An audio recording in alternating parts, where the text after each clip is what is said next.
Nesse momento, quero chamar aqui para subir ao palco virtual o professor Walter Pinheiro Barbosa Júnior. O professor Walter, ele é pedagogo, mestre e doutor em educação pela Universidade Federal do Rio Grande do Norte. Ele é docente vinculado ao Departamento de Fundamentos e Políticas da Educação, leciona na graduação e na pós-graduação e também lidera o grupo de pesquisa Sertania e Educação. O professor Walter optou por fazer uma exposição oral, sem slides.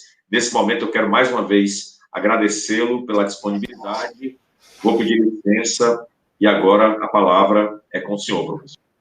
Obrigado. Às vezes, nós fazemos uso da palavra e, às vezes, a palavra se apropria do nosso corpo, transbordando e buscando afetar as pessoas com as quais estamos nos relacionando, não é? Então, eu poderia continuar desejando uma boa tarde, um bom dia e uma boa noite. Mas eu venho pensando um pouco sobre o lugar que nós estamos agora. E o lugar que nós estamos agora é a web. E é interessante observar que a web, que a internet, ela não tem dia, ela não tem noite, ela não tem madrugada. A internet, o sol não nasce nem se põe, na internet não neva, na internet não tem solo rachado. A internet é um tempo-espaço que não existe na natureza. Então, é um lugar fantástico para nós educadores pensarmos, afinal de contas, o que é estarmos na plataforma. Afinal de contas, quem está na plataforma nesse momento, né? Porque a tendência e a perspectiva é ser onde eu não estou e estar onde eu não sou.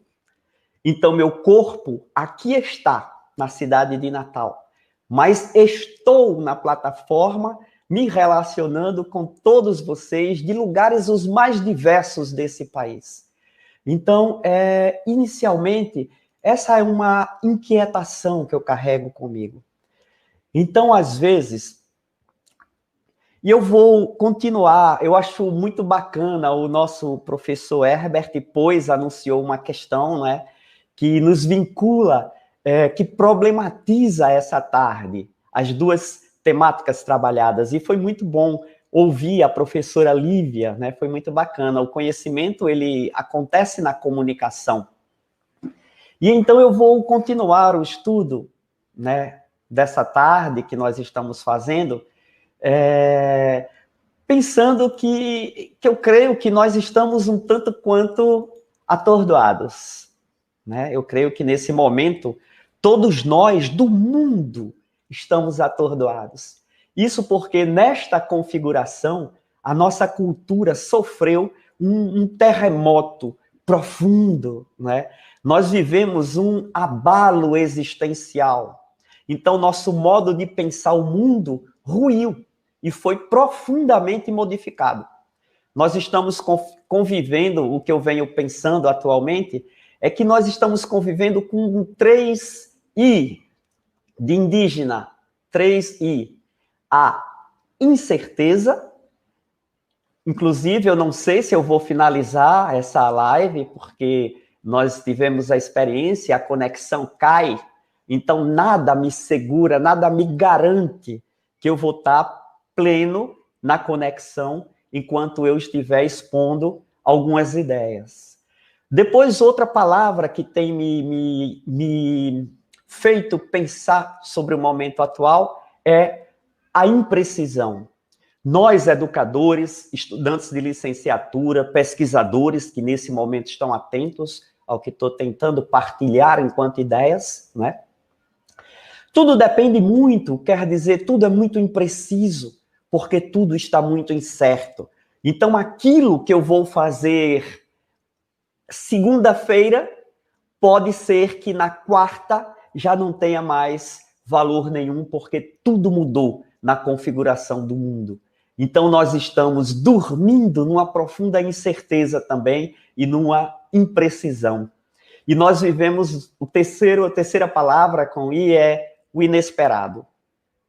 E é preciso ter muita paciência para o inesperado. A professora Lívia organizou seus slides muito bem, sugeriu 20 inspirações para a gente, eu acompanhei cuidadosamente todos os slides, as ideias postas, mas ela teve que enfrentar o inesperado, que foi a queda da conexão. E é muito bacana o que ela fez, porque foi comentado no chat, e isso é muito legal. É o fato de que, mesmo enfrentando essas quedas de conexão, ela permaneceu no processo e conseguiu partilhar aquilo conosco que é fundamental, os saberes que ela organizou. E ela contou aí para a gente desde como foi que se deu o grande susto dela com a estudante que é cega, né? E me parece, pelo que ela disse, com perda de visão total, mas que se utiliza dos instrumentos muito melhor do que aqueles que têm a visão. Isso é bastante interessante também. Então, nós temos a incerteza, a imprecisão e o inesperado. É dentro desta incerteza, desta imprecisão e deste inacabamento que estamos nos encontrando e buscando continuar construindo caminhos, porque o vírus destruiu todas as estradas que estavam construídas dentro do nosso corpo. Essa é a sensação que eu tenho do mundo atual. Eu tinha estradas, eu tinha redes sinápticas construídas, eu tinha um conjunto de redes neurais construídos dentro do meu corpo que torna-me cada vez mais consciente com o mundo. Portanto, já não trabalho mais com mente, corpo, cabeça, corpo, alma. Não, é um corpo que se move com o mundo e que busca na sua trajetória com o mundo e no mundo tornar-se cada vez mais consciente de si. E essa me parece ser, então, a grande tarefa do ato de educar, humanizar-se, né? Daí, nós buscamos nos reencontrar ou refazer estradas. E essa ideia, ela me foi dada muito pelo escritor moçambicano Mia Couto, quer dizer, quando ele principia Terra Sonâmbula, que a primeira frase, me parece, se não me falha a memória, é: naquele lugar a estrada foi destruída pela guerra. Então, nossos corpos e todos nós, como estudantes, como professores, como gestores, nós tivemos as estradas do nosso corpo todas destruídas e desorganizadas por um vírus. Por um vírus. Isso é importante, porque a ciência não consegue ainda definir se o vírus é um ser vivo ou se ele não é um ser vivo. Quer dizer, a afetação da humanidade ainda é dado por um ser invisível aos olhos e que a ciência ainda não tem clareza se é um ser vivo ou se não é um ser vivo. Isso é muito importante também. E nós estamos buscando, como docentes, porque a nossa formação é uma formação do velho mundo. A nossa formação é uma formação para uma educação escolar presencial. Isso é muito interessante, porque a base deste processo de formação presencial é do século XVII. Então, quer dizer, nós temos a Ratio Studiorum dos jesuítas e nós temos a obra de Comênios, a Didática Magna, a Arte de Ensinar Tudo a Todos, que organiza e que diz para a gente, desde o século XVII, que o processo de educação escolar deve ter o livro didático, deve ter 4 horas de estudo por turno, deve ter um período organizado, organizam dentro desse processo uma carteira para que cada um em um lugar para cada um, uma pessoa falando a mesma coisa para várias pessoas ao mesmo tempo, portanto, funda o professor também, e todo o modelo e toda a perspectiva que nós estávamos trabalhando até a pandemia era uma perspectiva do século XVII. Então, houve um abalo no exercício da nossa profissão e no modo como nós estávamos aprendendo e reproduzindo o modelo de educação escolar. Então, eu acredito muito, eu tenho um carinho imenso pelo professor Herbert Lima, que nos conhecemos bem antes de ele tornar-se secretário e fazer esse trabalho muito bacana de Sobral, não é? E é esta proposição de Sobral de espraiar por todo o Brasil um curso de tecnologias digitais em educação. Isso é fantástico. Hoje pela manhã foi me banhar nas águas do mar e fiquei muito feliz de saber que uma Secretaria Municipal de Educação Pública se ocupa do público, se ocupa de convidar pessoas para partilhar saberes, conhecimentos, estratégias, inspirações, ideias. Isso é de uma beleza imensa. E tão belo quanto isso é a disposição do conjunto de professores, de estudantes de licenciatura, de pós-graduandos, de matricular-se e de se dispor a usar o tempo para tentar compreender o que é que está posto hoje. Quando eu digo usar o tempo, eu estou me utilizando de Sêneca, porque na brevidade da vida, Sêneca distingue gastar o tempo de usar o tempo. Então, o que nós estamos fazendo nesta tarde, neste momento, é usando o nosso tempo, a nossa respiração e direcionando para que a gente tenha cada vez mais um corpo consciente das coisas que ocorrem no mundo. Então, Sobral caracteriza-se hoje, temos todos nós do país acompanhado, por uma característica muito singular, porque os sistemas municipais de educação e estadual geralmente têm uma escola, 2 ou 3 ou 4 ou 10 escolas que têm um trabalho muito bacana e que consegue com isso atingir certos índices. Sobral, eu queria que o professor Herbert, quando falasse, me corrigisse se eu estiver errado. Sobral tem um movimento orgânico. Sobral tem um cuidado com todas as escolas da rede, para que todos possam atingir níveis de uma coisa muito simples. Eu não vou nem utilizar e recorrer a índice de IDEB. Eu vou utilizar uma coisa simples que aprendi aqui no Morro em Natal. Nestas escolas se estuda e se aprende. Isso é fundamental, isso é fundante do ponto de vista. Então, aqui em Natal, por exemplo, eu pesquisei de 1957 até 1964 e eu descobri que Natal se constituiu em uma cidade educadora de 57 a 64 com o governo de Djalma Maranhão. Então, nós tínhamos na rua de Natal, nesta rua temos 3 analfabetos a menos, ou só falta uma pessoa alfabetizar-se. Então, neste nosso país, se faz educação pública de modos diversos, e sempre nos implicamos. Então, essa resistência da professora Lívia manifesta um estado de espírito dos educadores públicos e privados também, muitos professores dedicam-se, mas essencialmente os educadores públicos brasileiros. Então eu quero parabenizar nosso carinhosamente o secretário de Educação, o Herbert Lima, mas compreendo que não se faz um trabalho sozinho, então se faz o trabalho em equipe. A palavra equipe significa construtores do mesmo barco, isso é muito bonito. Quando constituímos uma equipe, nós dispomos a construir juntos o mesmo barco. Portanto, precisamos nos distribuir pelos saberes, precisamos buscar, quem sabe, inclusive, construir mapas de navegação, quem tem noções de rota, quem sabe manipular a madeira, quem sabe construir e dar consistência a essa construção. E todos na equipe têm seu valor. Então, parabéns a toda a equipe. Eu quero ressaltar uma coisa que eu achei fantástico. Este curso começou, este é o 10º encontro do curso, e ele começou no dia 4 de setembro. E no dia 4 de setembro, nós tivemos 2 movimentos.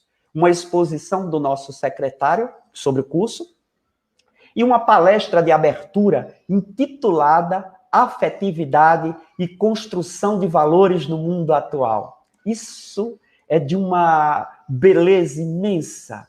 afetividade e construção de valores no mundo atual.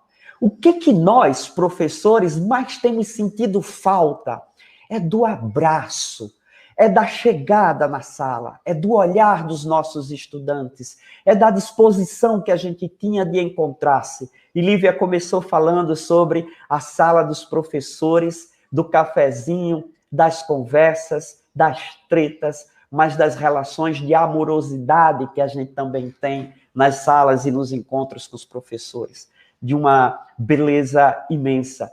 E o Israel tratou do medo, da compaixão, e sugeriu que da sua exposição guardasse a ideia de que o outro é o que melhor existe na nossa vida. Isso é fantástico.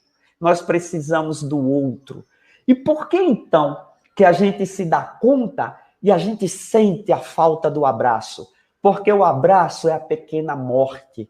Quando eu abro os braços para receber o corpo do outro, que se dispõe a abismar-se no meu corpo, e então nos abraçamos, é como se eu deixasse de viver em mim e com o outro estivesse a viver também. E como o coração faz o bombeamento do sangue, joga sangue em todas as nossas veias, quando eu abraço o outro, eu tenho dois corações bombeando sangue e, portanto, reenergizando os nossos corpos. Por isso que a gente sente falta do abraço, do sorriso, da zoada, daquelas coisas todas que quem era educador, por profissão e amorosidade, sabe bem e tem uma noção muito boa sobre o que eu estou falando. Então, essa perspectiva de ser com o outro.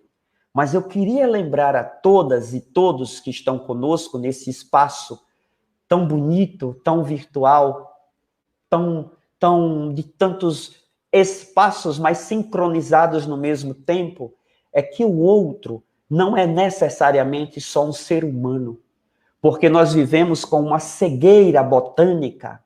Poucos de nós olham para uma planta e percebem nela um ser vivo. E as plantas sentem quando são agredidas. E as plantas se comunicam umas com as outras quando estão frente a ataques ou destruição. E recentemente, no encontro com professores de biologia, eu ainda vou procurar mais saber sobre isso, mas me causou profunda surpresa foi saber que as plantas andam. Levam em torno de 10 anos, mas deslocam-se. Isso é impressionante, do ponto de vista dos modos de vida que a gente tem. Então, este outro, para mim, hoje, me é dado pelos nossos irmãos andinos que falam Pachamama. Este outro é a terra, com toda a sua pulsação, com toda a sua beleza.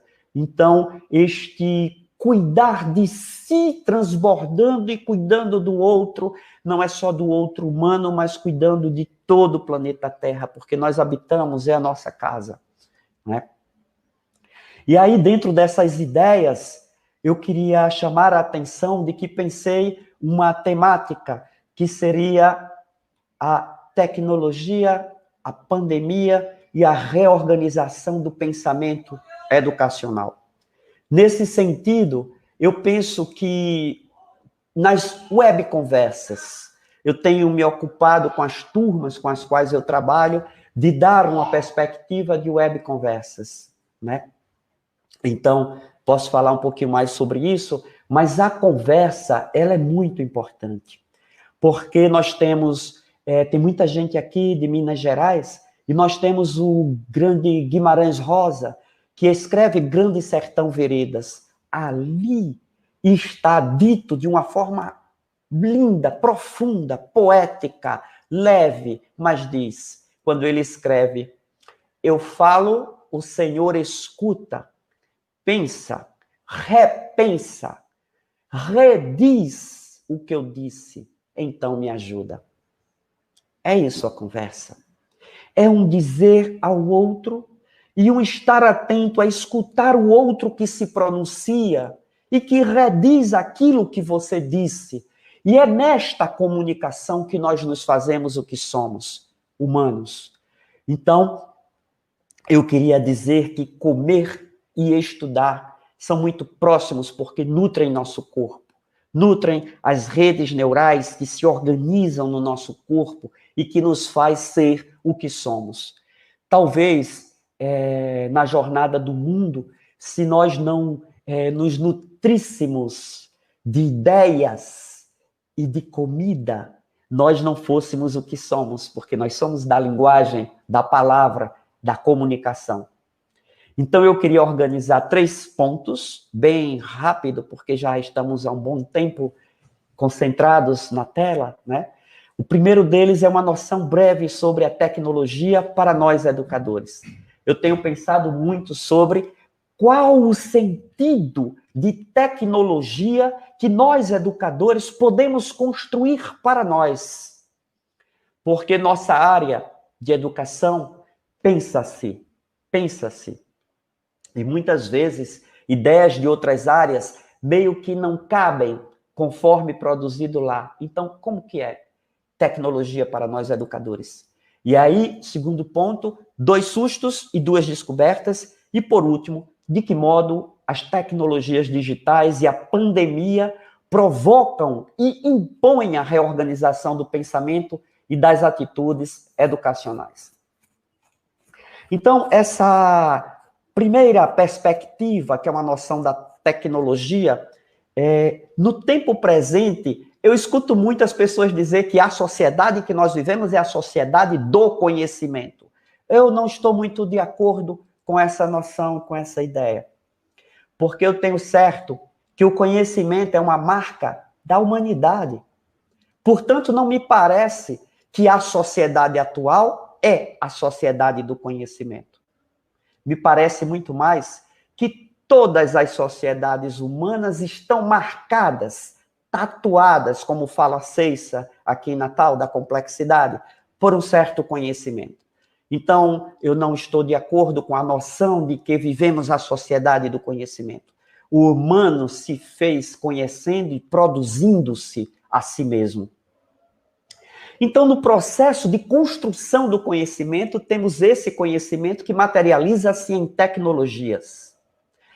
A primeira vez que eu ouvi falar de uma noção de tecnologia mais elaborada foi em Fortaleza. Um amigo que militava numa organização que eu também, ele falava que a tecnologia é ciência aplicada. E eu guardei e ruminei sobre isso e fiquei pensando sobre isso. E atento às coisas do mundo, observando e escutando, essa ideia me inquietou profundamente. Tecnologia é ciência aplicada. E aí eu comecei a me perguntar, de onde é que vem a ciência? De um processo de aprendizagem, de um processo de educação, vem de humanos. Os humanos produzem a ciência. Então, tecnologia é produto da ação de pessoas. Daí a primeira grande coisa que eu acho fundamental para nós professores começarmos a perder o medo e quebrar esses mitos da tecnologia.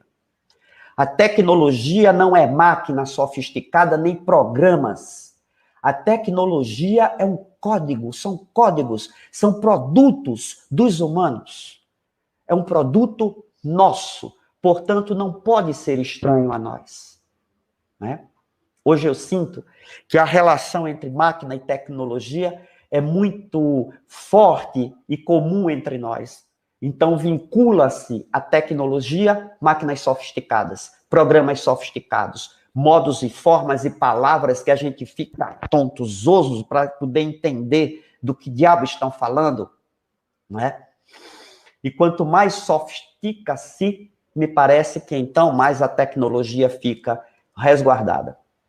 Essa tendência foi me inquietando, porque eu percebo nessa construção uma ocultação do humano enquanto produtor de tecnologia.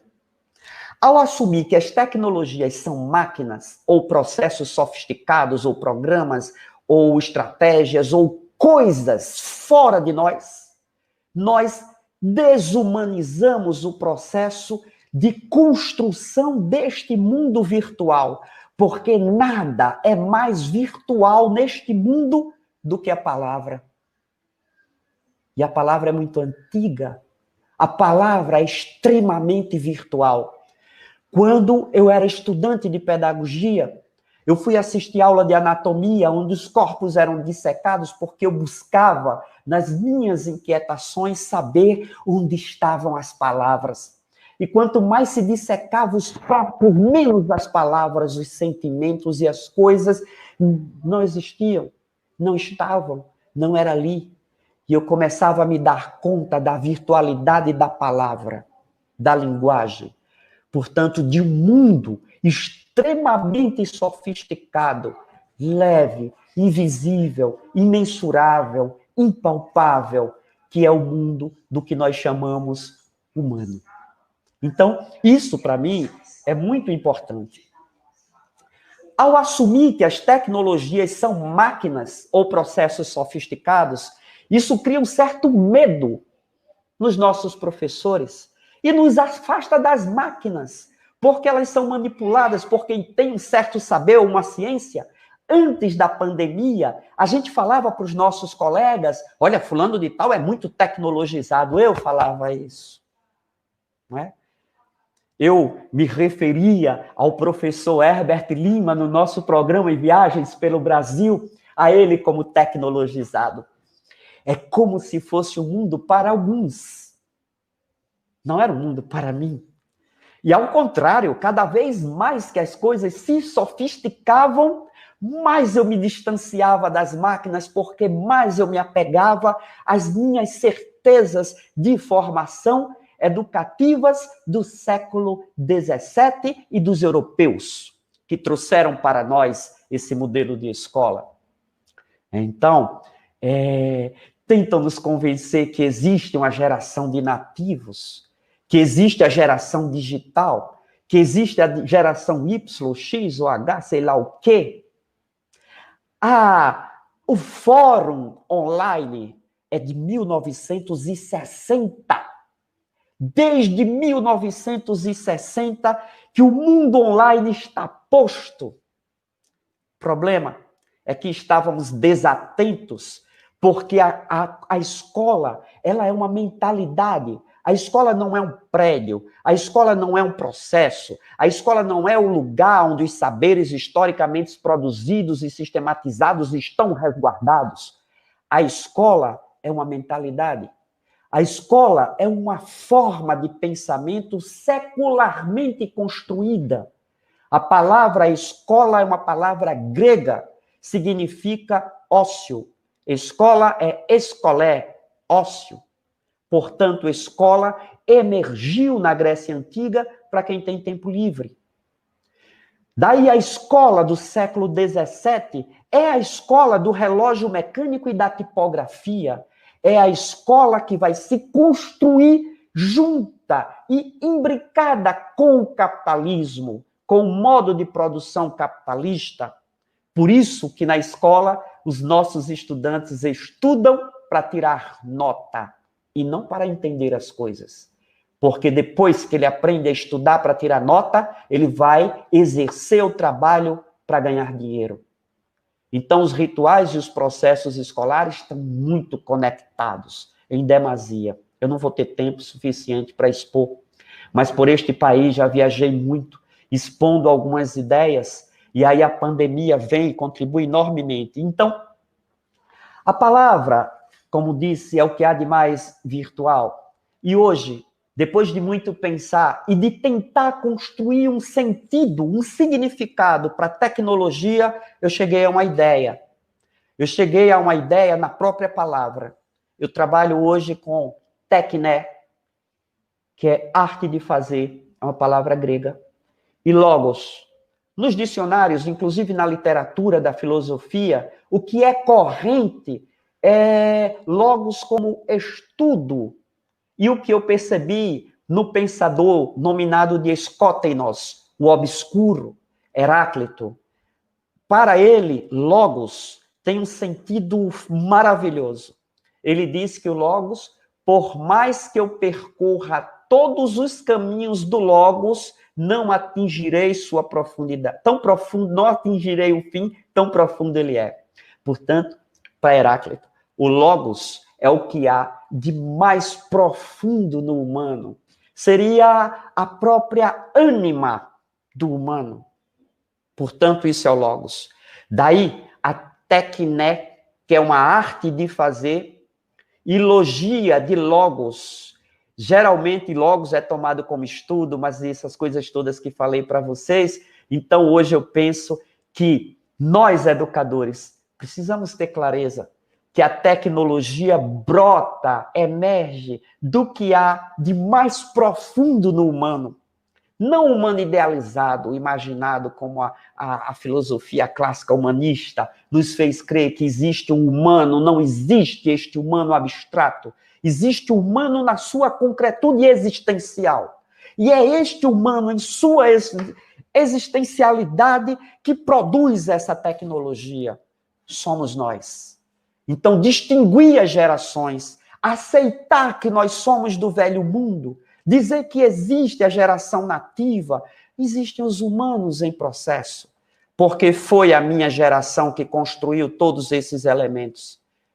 Ao mesmo tempo que essa geração estava profundamente desatenta ao que alguns de nós construiu.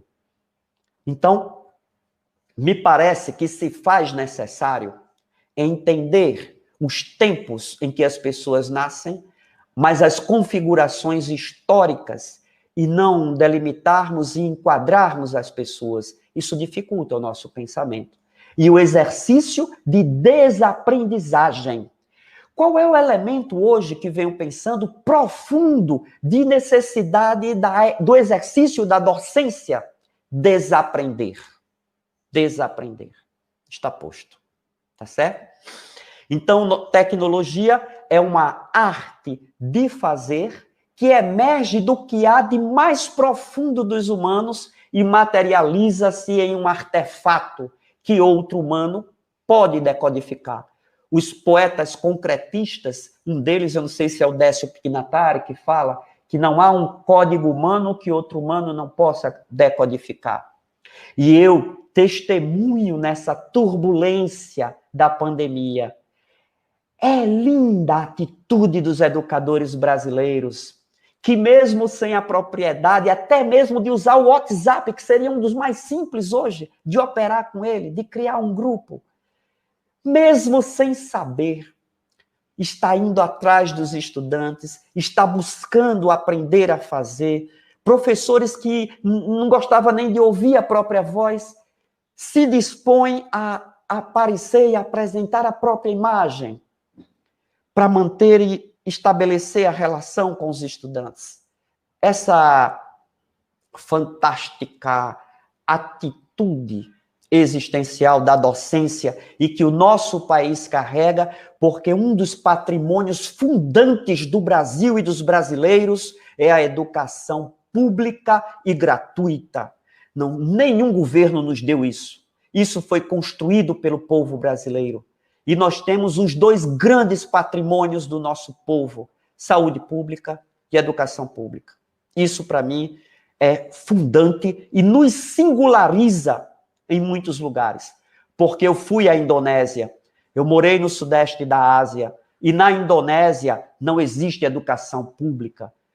De 10 pessoas em uma família, 9 têm que plantar arroz para pagar o estudo de 1.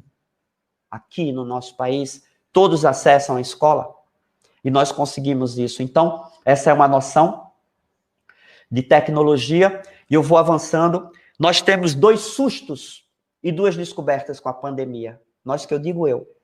O primeiro é que nós estamos vivenciando uma profunda experiência humana. Eu gostaria que todos vocês que estão me vendo e me ouvindo nesse momento assumam seu lugar de intelectual. Mais do que estar nesta tarde só fazendo as anotações e cumprindo as obrigações do curso, assuma a atitude existencial de intelectual que somos. E eu sugiro que anotem, observem, escutem. Nós estamos vivendo uma experiência humana profunda. E mais tarde vão estar contando essa história que nós vivemos. E como diz a minha esposa, Rossana, o que será história para alguns se constituirá em memória para nós. Então, o vírus nos afetou profundamente. Eu quero dizer para vocês que eu fiz minhas anotações para não esquecer sobre o vírus. E eu vivi uma paranoia desgraçada. Eu fui ministrar aula na universidade no dia 13 ou 14, por aí, de março. E quando eu voltei para casa, na noite, eu comecei a sentir febre. E eu comecei a me dar conta que eu estava com Covid. E percebendo que eu estava com Covid, eu comecei, então, influenciado pelo medo de morrer, eu passei a noite toda acordado. E a noite acordado que eu passei foi anotando as coisas, que eu ia deixar tudo para minha esposa e para os meus filhos. Eu nunca tinha tido a experiência de uma paranoia. E eu vivi. Então, todos nós, naquele momento do confinamento, vivemos experiências corporais fantásticas, que precisam ser problematizadas, precisam ser pensadas.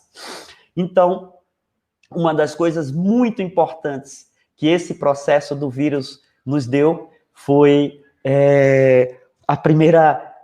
primeiro grande susto que eu tive, que eu tomei, além de ter vivido essa paranoia, foi perceber o que eu falava nos auditórios se materializar. Eu sempre dizia que as escolas sabiam muito pouco sobre a vida dos estudantes. E aí eu me dei conta agora, com a pandemia, que as universidades também sabem pouco sobre os estudantes. Qual foi a maior agonia de leste a oeste, norte a sul nesse país dos educadores, especialmente dos gestores das escolas públicas e privadas? Não tinham os dados. Não sabiam se os estudantes tinham smartphone, se eles tinham condição de assistir aulas remotas. Nós desconhecíamos a condição de vida dos nossos estudantes. Esse foi o primeiro grande susto que tive. A pandemia deixou claro que as escolas desconheciam as condições objetivas onde moram os nossos estudantes e desconheciam se eles portavam ou não equipamentos eletrônicos, né, equipamentos que possibilitassem o uso das tecnologias digital. Então, o segundo grande susto que eu tive foi com o susto dos educadores, porque na nossa universidade, por exemplo, professores da pós-graduação, que nós nos demos conta que tinha professor formando pós-doutores que não sabiam criar um grupo no WhatsApp. Não sabia. Então, um dos elementos profundos nossos foi, não sabíamos, não sabemos. E quando, então, eu comecei a perceber que os educadores assustaram-se com o uso da plataforma e das tecnologias, e eu comecei a estudar um pouco sobre isso e a perceber que me assustava o meu susto e o susto dos educadores, porque a educação remota não é novidade. Daí vieram minhas descobertas. Primeira grande descoberta, e estou caminhando aqui para terminar. Nós conseguimos que o povo brasileiro fosse incluído nas escolas, mas no modelo de escola presencial. Nós não tínhamos clareza, e aí estávamos influenciados profundamente pelo discurso dos europeus e pelas formulações de Comênios. Então, construiu uma narrativa que foi subjetivada e por todo esse tempo se constituiu na nossa realidade. Educação presencial para ensinar tudo a todos, e os pais e mães, por não saber educar ou não ter tempo para educar seus filhos, devem entregá-los à escola. Eu lembro bem que muitas escolas chegaram, inclusive, a impedir o uso do smartphone, porque atrapalhava a aula, não é? Então, a segunda grande descoberta que eu posso falar para mim é que eu estava lendo no sentido da obra Educar na Era Digital e percebendo que os fóruns de discussões online, como eu já falei anteriormente, eles remontam aos anos 60. Então, nós vamos ter os fóruns online em 1960, nós vamos ter a criação na década de 90 do WWW, ou seja, da rede de computadores mundial, E vamos ter, em 1990, nessa década de 90, o acelerar ou uma internet com um pouco mais de velocidade. Eu digo um pouco mais porque até hoje a internet não é boa nesse país, né? Então, quer dizer, o sinal é terrível. A gente, dependendo do lugar onde a gente está, o acesso não é muito bom, não. Mas onde residiu mesmo a novidade, né, que reorganiza o pensamento educacional? Na urgência, com que os meios digitais e as tecnologias de comunicação se instauraram. Elas se instauraram como um aguaceiro rio abaixo. Ela não estava mais perguntando, o professor que sabe, o professor que não sabe, se a direção da escola tinha mapeado ou não tinha mapeado os estudantes que têm smartphone. Ela simplesmente, a pandemia, que é uma contaminação social progressiva, impôs o uso das tecnologias digitais, né? Então, essa, para mim, é uma novidade. E aí, uma linguagem que a Lívia acabou de falar um pouco. Grupos de WhatsApp, podcast, curtas, live, gravar vídeos, aprendizagem em rede, pensamento computacional. Novos termos são incorporados urgentemente num processo de formação inicial que não existiu dos professores e num processo de formação continuada que muito poucos estavam atentos a esses elementos. Então, esse processo... eu queria chamar a atenção, eu estou tendo aqui, agradeço imensamente a disposição de vocês de ouvir um pouco das ideias, e eu quero chamar a atenção dos diretores de escola, que nós precisamos ter um certo cuidado na construção com a relação das famílias, porque a pandemia impôs à escola o fim dos seus muros, e nós, que quase não ouvíamos os familiares dos estudantes, tivemos que recorrer a eles para poder estabelecermos o processo de educação remoto. Mas é muito importante atentar para o fato de que nós não podemos levar as famílias, os familiares, à exaustão.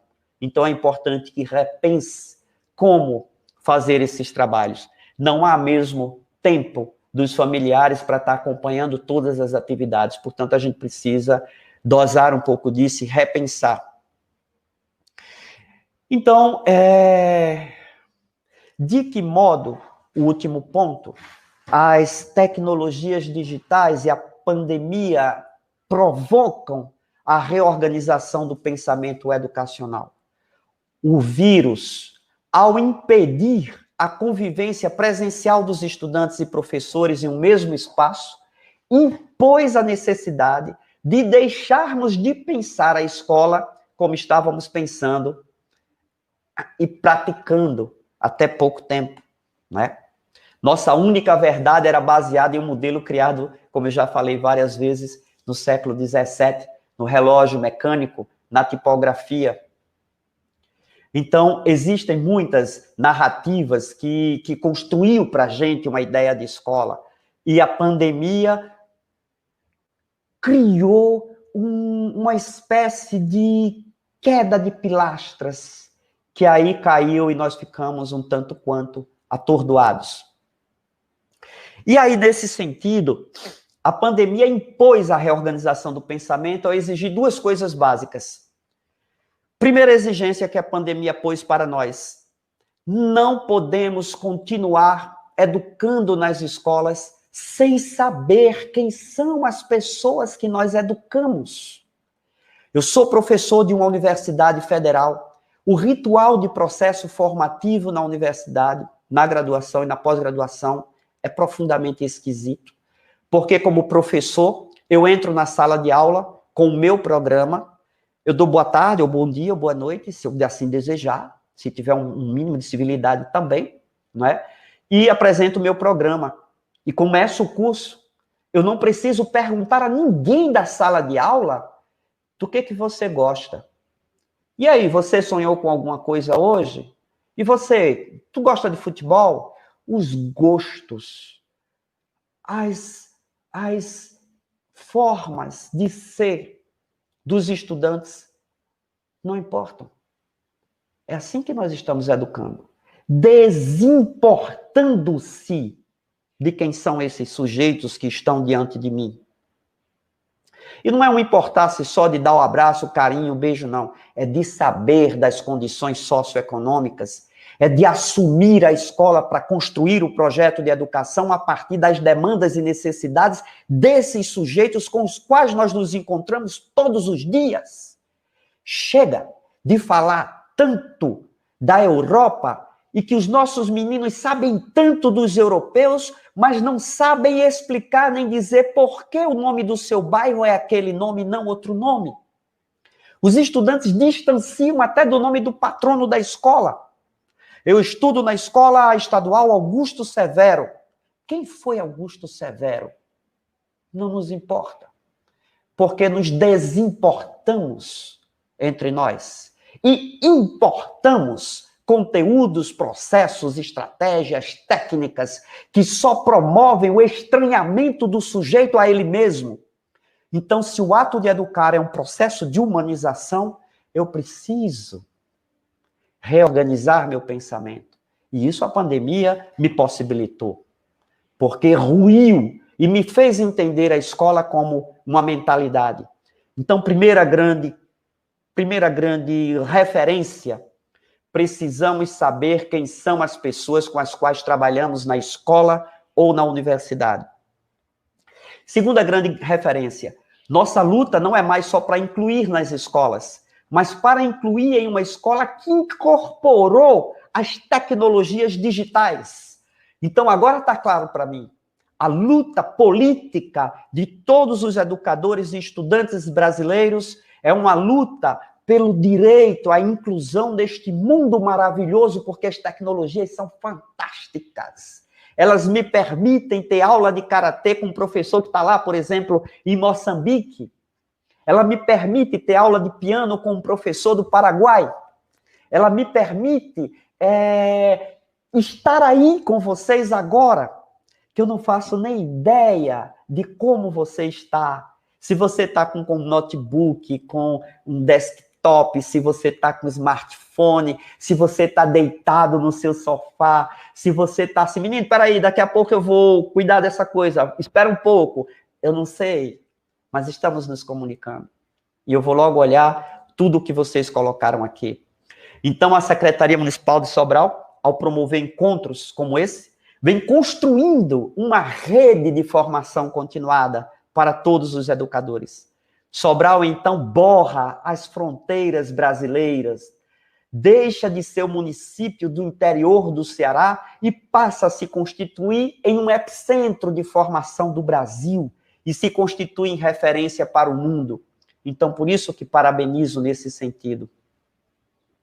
As tecnologias e a pandemia provocaram a reorganização do pensamento educacional.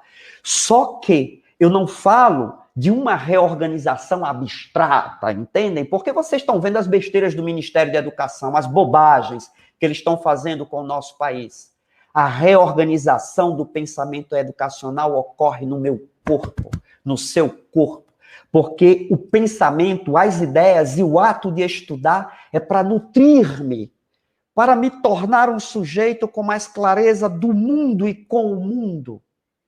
Então, as tecnologias e a pandemia provocam, provocar, é chamar, tá certo?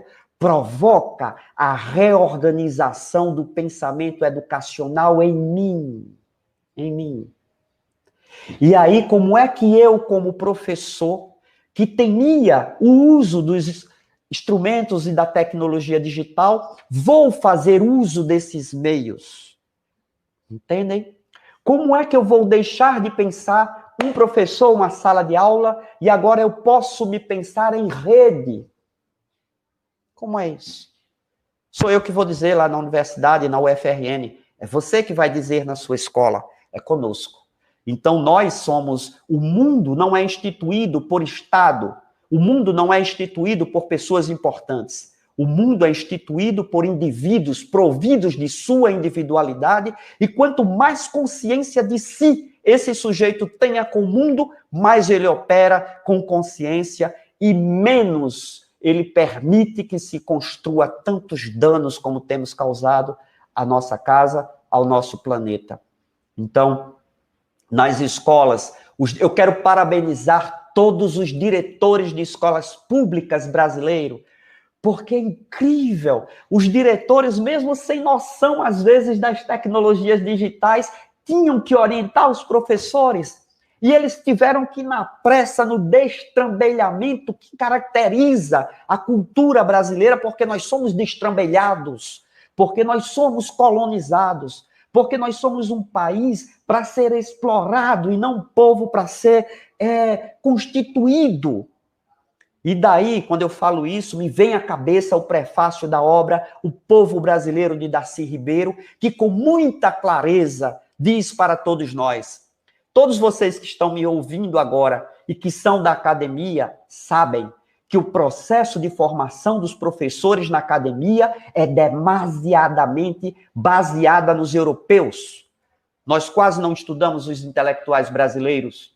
E o que Darcy Ribeiro diz para a gente é que é ininteligível o brasileiro se a gente continuar querendo abordar esta brasilidade por uma reprodução mecânica de Bourdieu, de Marx, de não sei quem, de fulaninho de tal. Todos eles são de uma importância imensurável.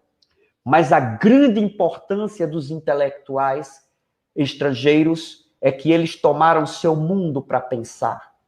Talvez isso seja o que o movimento decolonial está nos dando, nos convidando a retomar o nosso processo histórico no momento que os europeus interromperam nossos processos e substituíram as nossas histórias por suas histórias, como se suas histórias fossem as histórias únicas do planeta. Quando surgiu a filosofia na Grécia, surgia do lado de cá, na língua quechua, clamatilha, portanto, surgia o pensar bem. Então, estes povos que aqui habitavam tinham modos de pensar, de se produzir e uma prática cultural extremamente singular. Então, são essas coisas, basicamente, que eu queria chamar a atenção e que eu me dispus a partilhar com vocês. Muito grato pela paciência. Nós precisamos repensar urgentemente a relação entre escolas e familiares, tá certo? E mais que isso, precisamos urgentemente interromper a relação de desreconhecimento do outro. E precisamos, com muita urgência, perceber que todos nós estamos vivendo um estado de doença e precisamos nos cuidar mutuamente. Então, muito grato pela paciência, pela disposição de ouvir.